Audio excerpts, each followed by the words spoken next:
Good evening, tasters. Nivola here again with another Nightcap Note. Just before I start my next theme, I want to give a mention to one of my bowls friends, Pinky, who recently gave me a bottle of scotch. He came to me and said he'd been given a bottle of scotch, Glen something, he said. Would I like it? Well, never one to look a gift horse in the mouth, I said certainly. And it actually turned out to be a Glengoyne 10-year-old. And now I have this beautiful set of 4 Glengoynes. Glengoyne means Glen of the Wild Geese and is right on the Highland line, which is a fault line that traverses Scotland. Above that fault line is classified Highlands. Below that fault line is classified as lowlands. And it's interesting that the stills for Glengoyne are in the Highland area and the casks rest across the road in the lowlands area. It's just north of Glasgow. Glengoyne does not use peat to dry their malted barley, hence there's no peat taint. That's if you actually call it a taint. I'm going to give them a quick taste without giving them a full review, and I've already poured the samples to give them time to open up, especially the last 2. So I have them arranged here in percentage order. And the first one is the 10-year-old, the one I got for free. Hallelujah. Thanks, Pinky.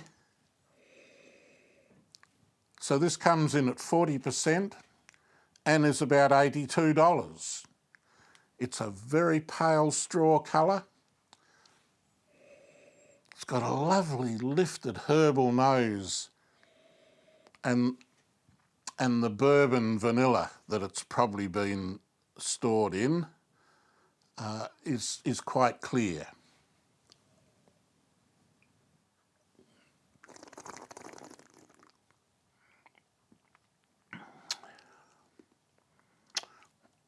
Well, it's got a lovely zing to it, like a sherbet zing, but it's clean and dry, balanced and smooth.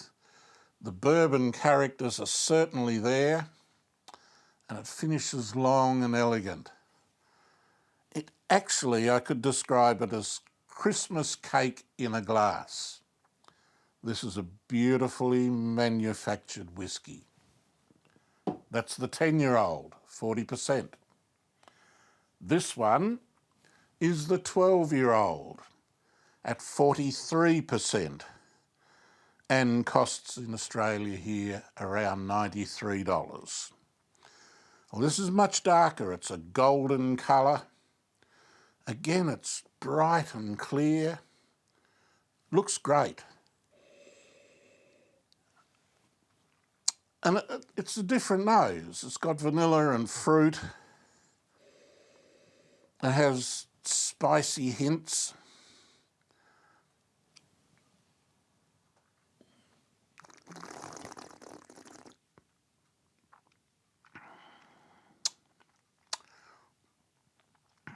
Again, it's smooth, but that's a big mouthful flavour.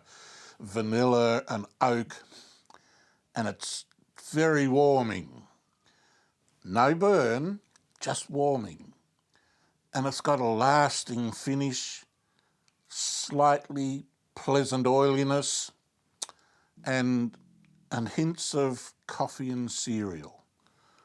This is a serious dram at 43%. The next one is the Legacy Series Chapter 1. Now, I believe there's going to be more series. In fact, I think they've already published Chapter 2. But this one comes in at 48%. And here in Australia at the moment, it's around $115 Australian. This is a really bright gold.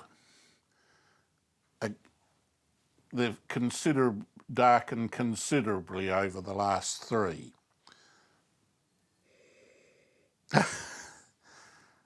I don't know whether you ever had sticky date pudding, but this is like sticky date pudding on the nose, with lots of vanilla chucked in, and there's also a slight earthiness.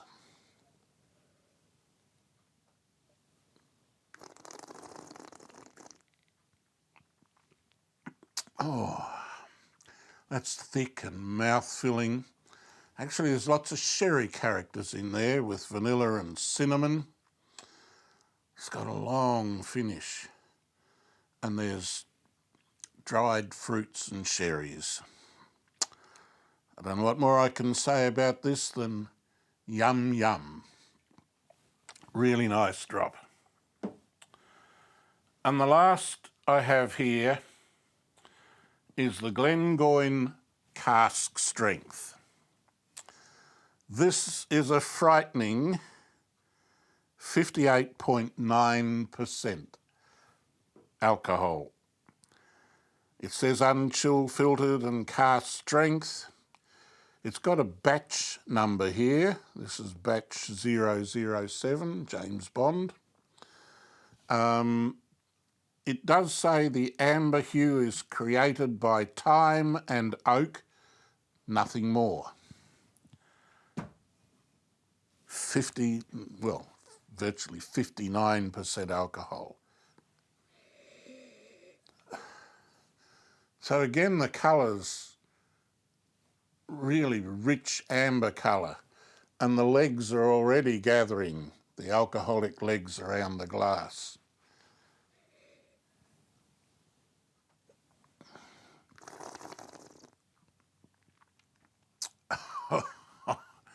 Oh, that's that's monstrous.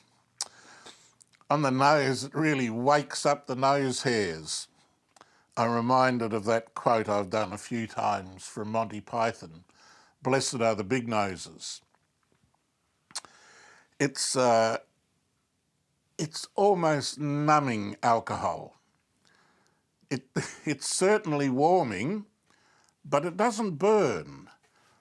It's just big and huge spices. There are a few cask strength whiskies I've got, and most of them to drink, I've just got to add water. This is one of those where I could chuck it to get rid of that strong alcohol, but it doesn't burn and the flavours are just great. There's honeycomb and caramel and a long finish with spices and fruit. This is a hell of a lot of whiskey for the money. So there's my little set of Glengoyne 10-12 Legacy Cask Strength. I was inspired to use these for tonight's tasting because my mate Pinky gave me the Glengoyne 10-year-old. So, Pinky, thanks very much. I'm really grateful. All the best. A marvellous distillery.